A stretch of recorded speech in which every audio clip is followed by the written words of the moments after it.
Hello, welcome back to the reading of the poem of the Man God, written by Maria Valtorta, Volume 4, Chapter 462, Part 4. In Chuza's country house, the tempting proposal made to Jesus and made known by the disciple Jesus loved.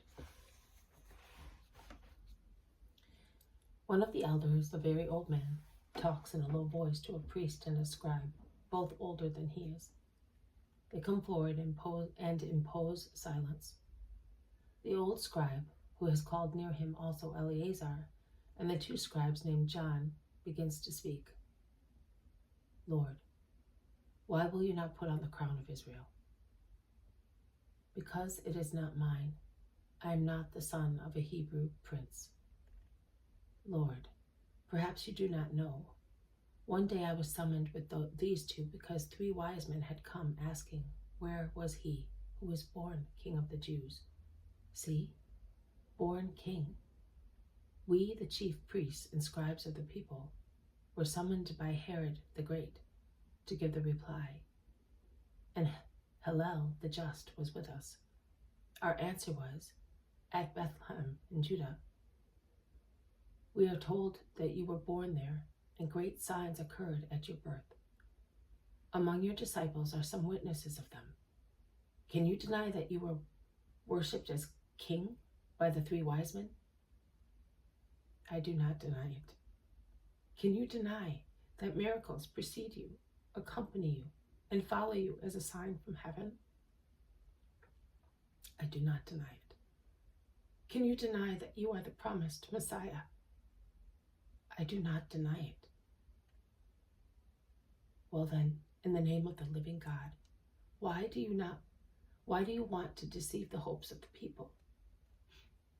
I have come to accomplish the hopes of God, which, the redemption of the world, the formation of the kingdom of God.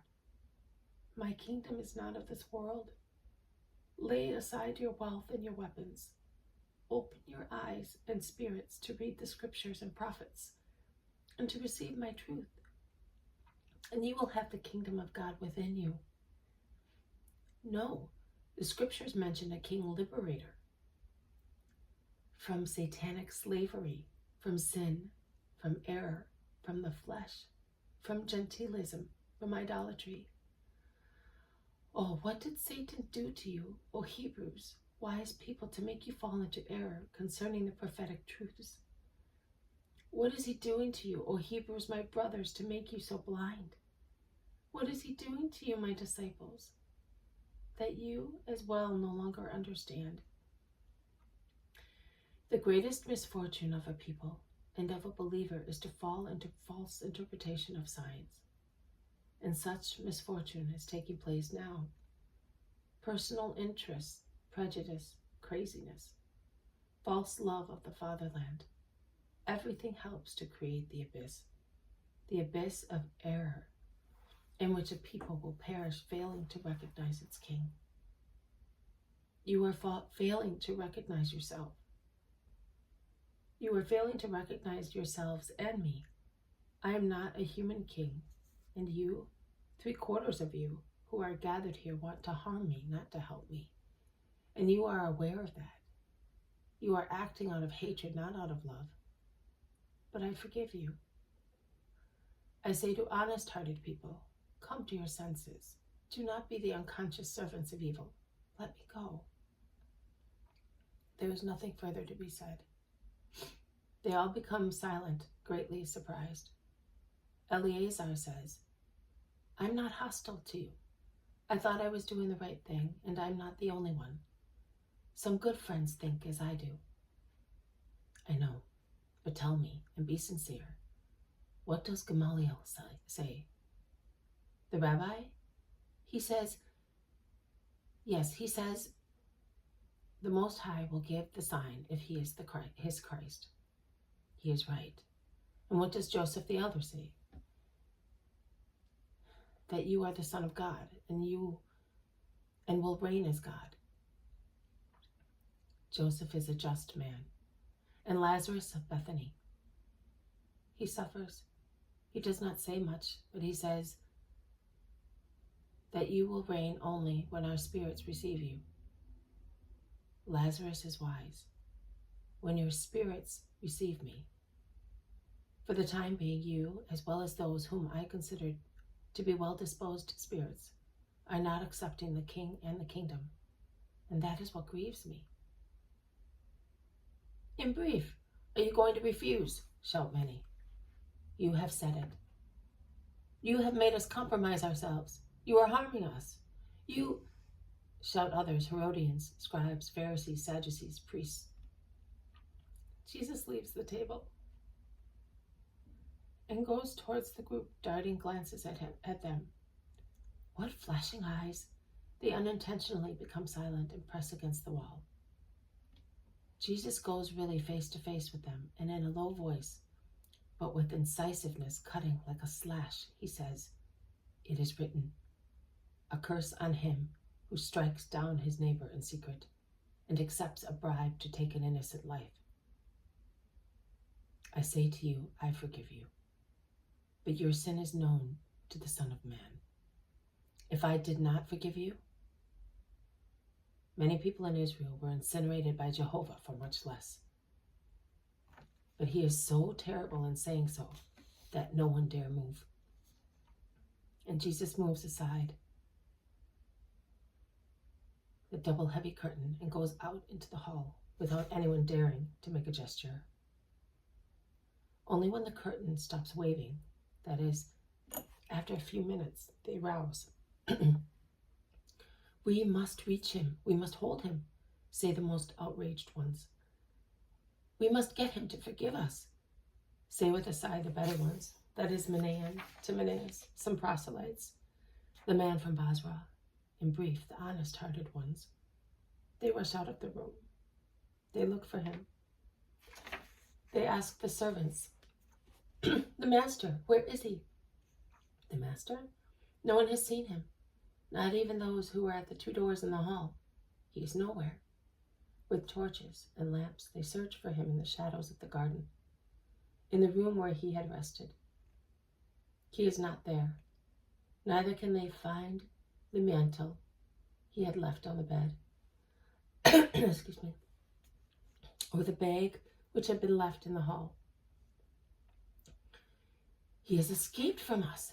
He is a Satan." No, he is God. He does what he likes. He will betray us. No, he will know us for what we are. The clamor of different opinions and reciprocal insults. The good ones shout, "You have led us away astray, traitors. We should have imagined all this." The wicked ones, that is the majority, reply threateningly and have lost the scapegoat, and thus being unable to assail it, the two groups fight against each other. And where is Jesus? I see him of his own accord, when he is very far away, near the bridge across the inlet of the Jordan. He is walking fast, as if he were carried by the wind.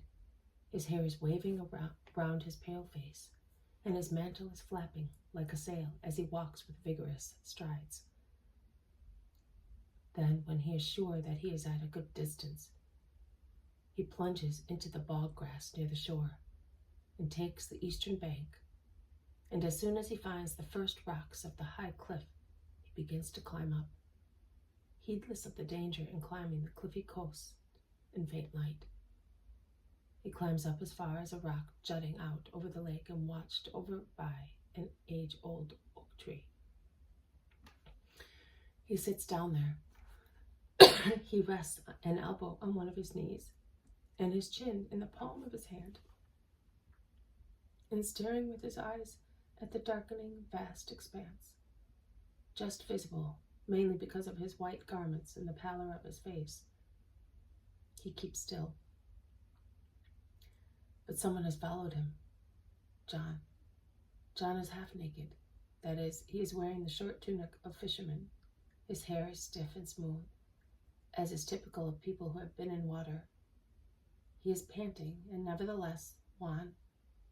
He approaches his Jesus slowly. He seems a shadow sliding on the rugged cliff. He stops not very far away. He watches Jesus. He does not move. He looks like a rock fixed to the rock. His dark tunic makes him even more inconspicuous. Only his face and bare legs and arms can just be seen in the darkness of the night.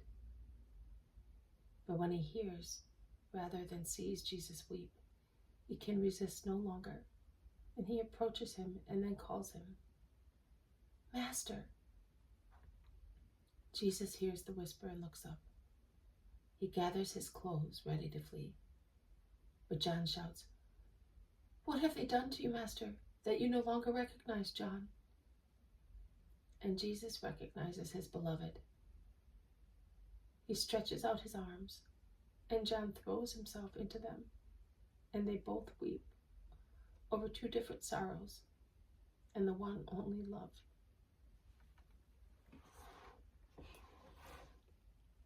This has been a reading from the poem The Man of God, written by Maria Valtorta, Volume 4, Chapter 462, Part 4, in Chuza's country house, the tempting proposal made to Jesus, and made known by the disciple Jesus loved. Thank you for listening. I will see you tomorrow. May God bless you, and may peace be with you.